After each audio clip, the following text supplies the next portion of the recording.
Hello students, कैसे हैं आप सब। उम्मीद करता हूं आप सभी अच्छे होंगे और मेरे वीडियोस कभी कदार देख लिया करते होंगे।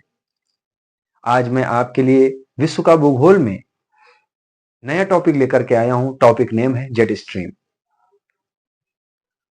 कई पिछले वर्षों में देखा गया है कि यूपीएससी और यूपीपीसीएस एग्जाम्स में जेट स्ट्रीम से रिलेटेड कई सारे क्वेश्चन पूछे गए हैं।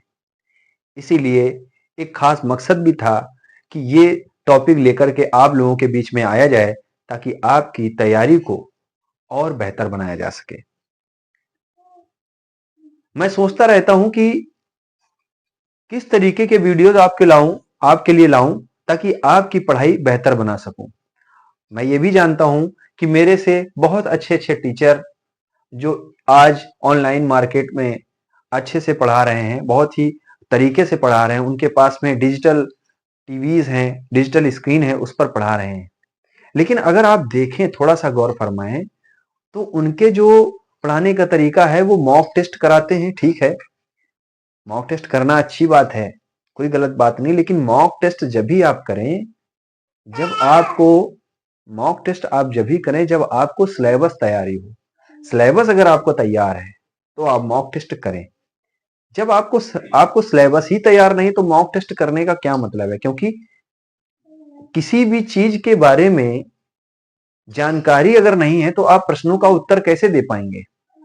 तो एक तो यही है कि आप अपना टाइम वेस्ट ना करें। टाइम वेस्ट करोगे, वीडियोस में मॉक टेस्ट देखोगे, तो समय की बर्बादी उन बच्चों के लिए जिन्होंने अभी अभी पढ़ाई को स्टार्ट किया है। मतलब जिनका पहली ईयर में ये शुरुआत है पढ़ाई में, यूपीएससी का एग्जाम देने जा रहे हैं या यूपीपीसीएस की एग्जाम्स देने जा रहे हैं, उन बच्चों के लिए बोल रहा हूं। तो पहले सिलेबस को आप लर्न कर लीजिए, तैयार कर लीजिए, उसके बाद मॉक टेस्ट दीजिए। मॉक टेस्ट देने का प्रोसीजर यही है कि अगर आप सब्जेक्ट में टॉपिक पढ़ रहे हैं, उन टॉपिक वाइज को अगर आप मॉक टेस्ट दे रहे हैं तो बहुत अच्छी बात है। नहीं दे पाओगे तो कहते हैं ना कि कोई भी चीज है उसके बारे में पहले समझ लीजिए, तो आसानी होती है किसी भी चीज का मॉक टेस्ट देने में। ज्यादा आपको बोर नहीं करूंगा, तो टॉपिक में आने से पहले आपको बता देना चाहता हूं कि वीडियो का जो मकसद है, इस जेट स्ट्रीम को लाने का खास मकसद है, परीक्षा के लिहाज से बहुत ही इंपॉर्टेंट होने वाला है। मेरा नाम दीपेंद्र है और आपका स्वागत करता हूं अपने चैनल जीएस विद दीपेंद्र में। तो आइए चलते हैं टॉपिक की तरफ, ज्यादा देर नहीं करते हैं। Jet stream.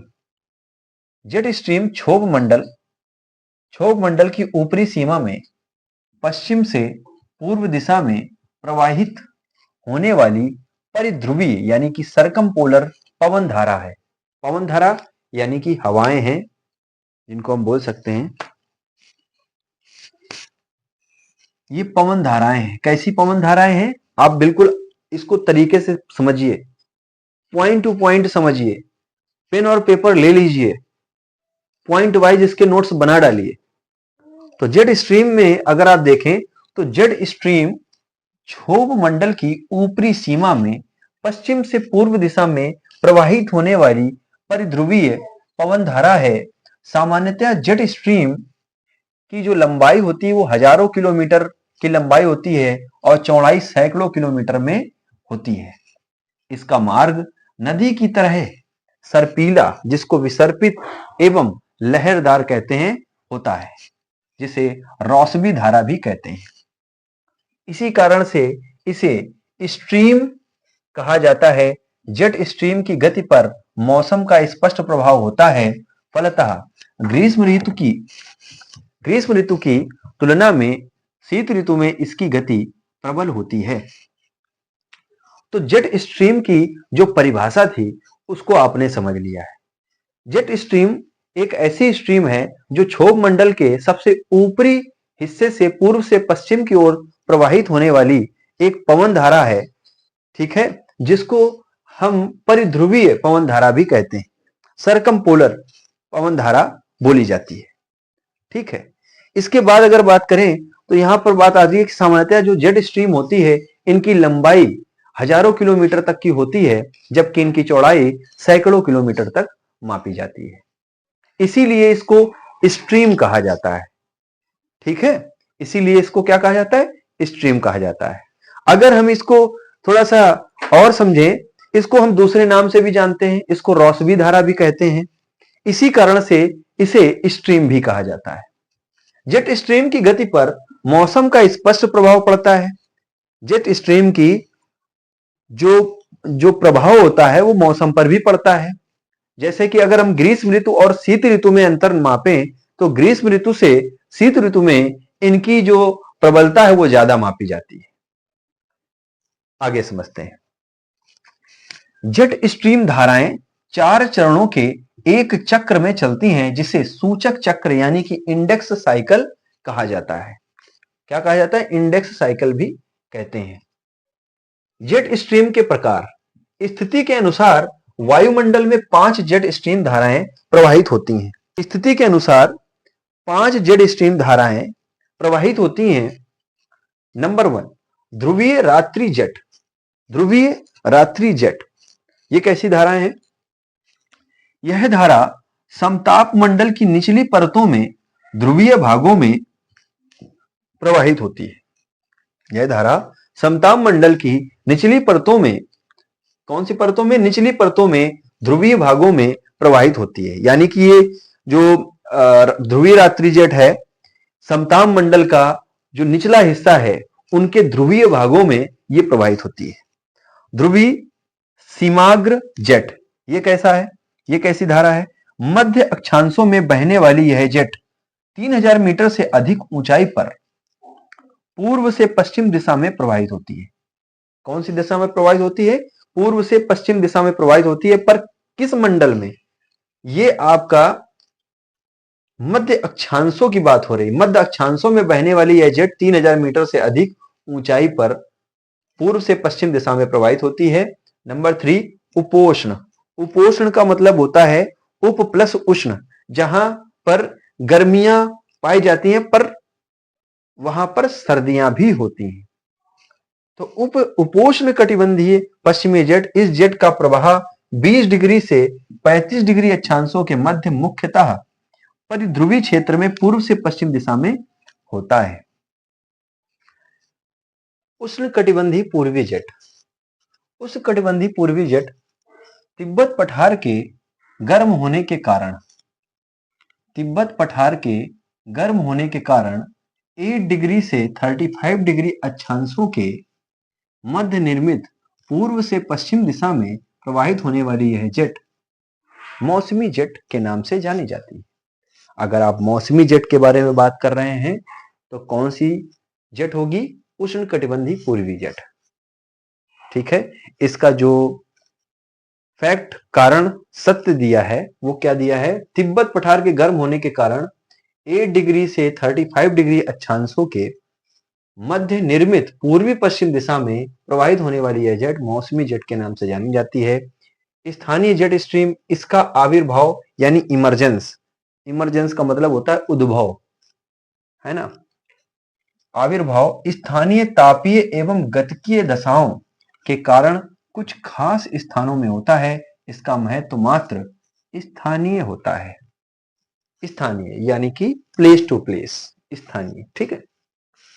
जेट स्ट्रीम का महत्व, importance of jet stream. Number 1, शीतोष्ण चक्रवातों की सक्रियता तथा जेट स्ट्रीम के मध्य गहरा संबंध है।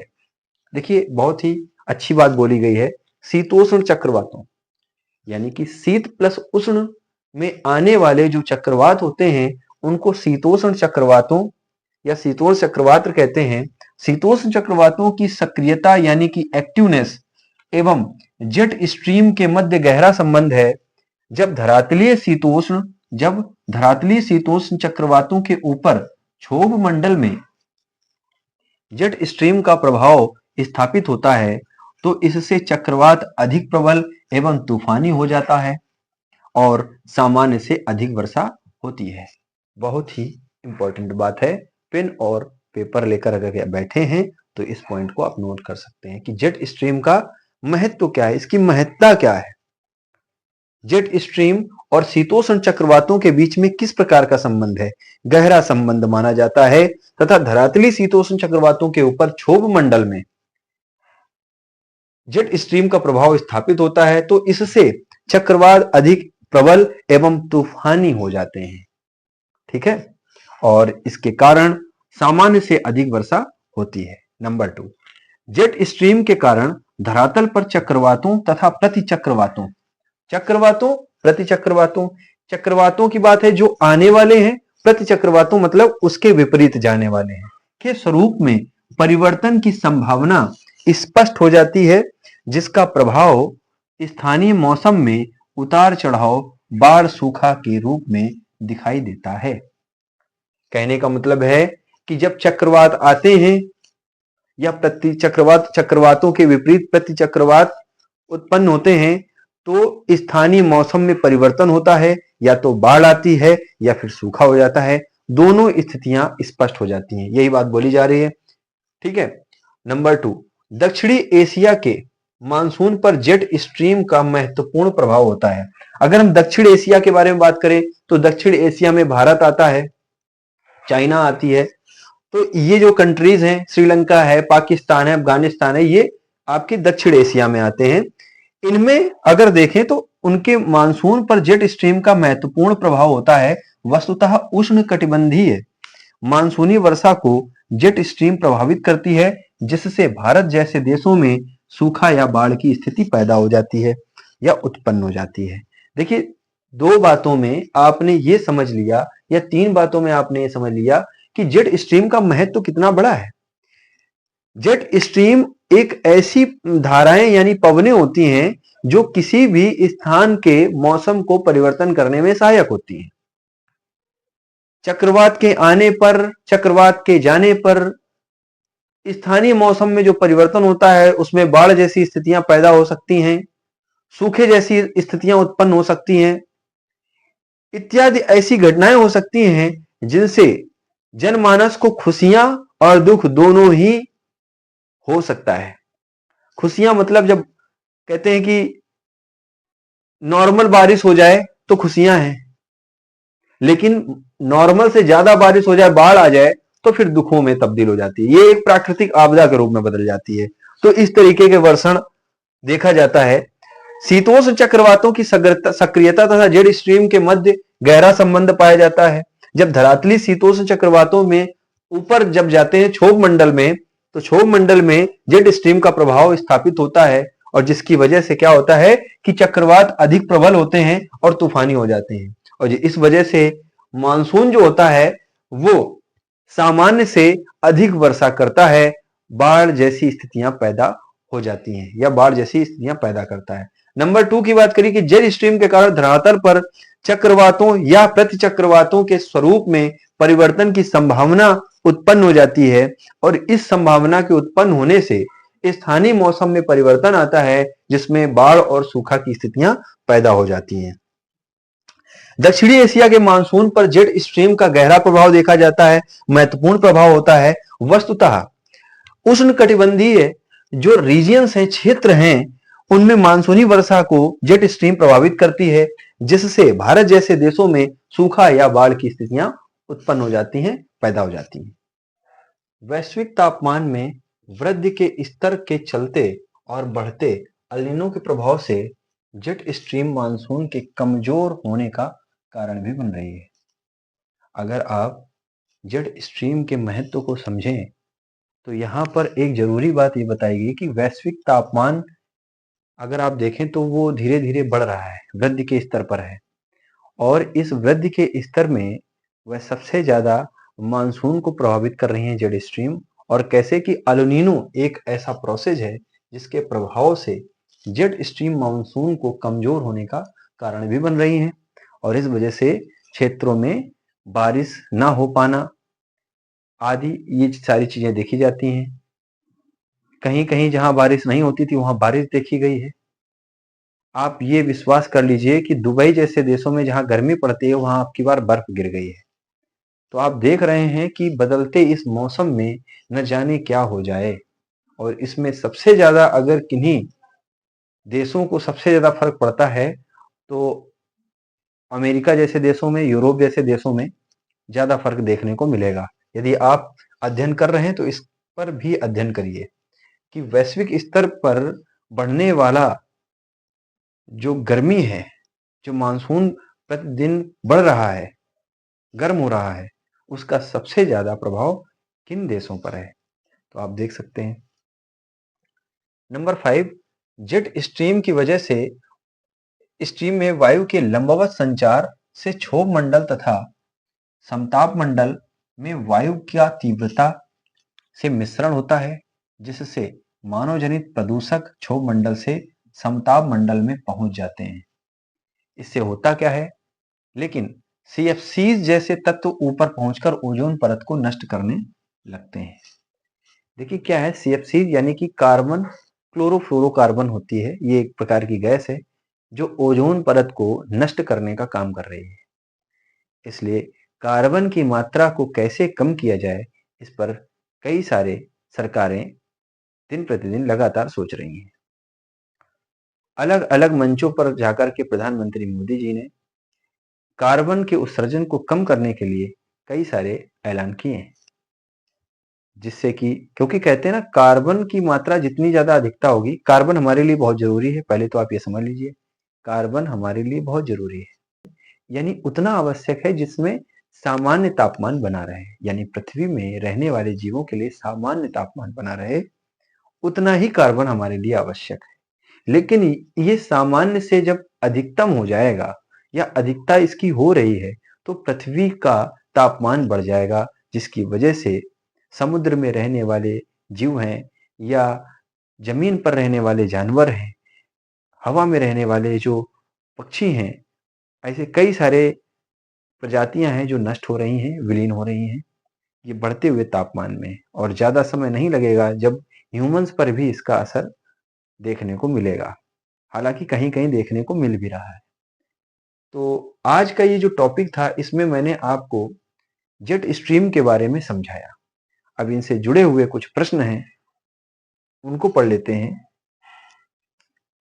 प्रश्न नंबर 1 है कि जेट स्ट्रीम का मार्ग नदी की तरह विसर्पित एवं लहरदार होता है, इसलिए इसे और किस नाम से जाना जाता है? प्रश्न नंबर 1, इसके ऑप्शन है। नंबर 1 विसर्पी जेट, नंबर 2 लहरदार जेट, नंबर 3 कॉसबी जेट, या नंबर 4 रॉसबी जेट। प्रश्न नंबर 2 समझ लेते हैं।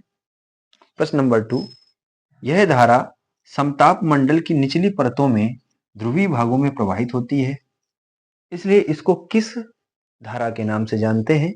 नंबर 1 ध्रुवीय सीमाग्र जेट या ध्रुवीय रात्रि जेट, नंबर 2 ऑप्शन में, नंबर 3 स्थानीय जेट स्ट्रीम, या नंबर 4 रॉसबी धारा। प्रश्न नंबर 3, क्या कारण है कि वैश्विक तापमान में वृद्धि के स्तर के चलते और बढ़ते अल-नीनो के प्रभाव के कारण मानसून पर कमजोर होने का कारण भी बन रहा है? आपके ऑप्शन है। नंबर 1 संवहनीय धारा, इसका कारण है। नंबर 2 यह स्थानीय जेट, इसका कारण है। नंबर 3 जेट स्ट्रीम, इसका कारण है। या ऑप्शन नंबर 4 ये कह रहा है कि स्थानीय जेट या जेट स्ट्रीम दोनों ही इसका प्रभाव बना रही हैं। तो इन सभी के आंसर्स आप कमेंट बॉक्स पर राइट करके हमको दीजिए। और अब हम चलते हैं, कमेंट बॉक्स पर राइट करके दीजिए। सो स्टूडेंट्स, आज का टॉपिक पूरा हुआ। अब हम लोग मिलेंगे किसी नए टॉपिक में, जो कि आपकी परीक्षा के लिहाज से बहुत ही जरूरी होगा। हालांकि आपको बताते चलें, इन प्रश्नों का पूछने का उद्देश्य सिर्फ यही है कि यूपी पीसीएस के एग्जाम्स में सिंगल लाइनर क्वेश्चंस आते हैं और इस तरीके के क्वेश्चन आ सकते हैं। तो आप लोगों की तैयारी को बेहतर बनाने के लिए हर कदम आपके साथ चलने को मैं तैयार हूं। इसमें आपको मेरी मदद हो या कोई सुझाव देना हो तो कमेंट बॉक्स पर आप राइट करके बताएं और इन प्रश्नों का उत्तर देना ना भूलें। अब मैं आपसे विदा लेता हूं। Bye bye and thank you. जय हिंद, जय भारत।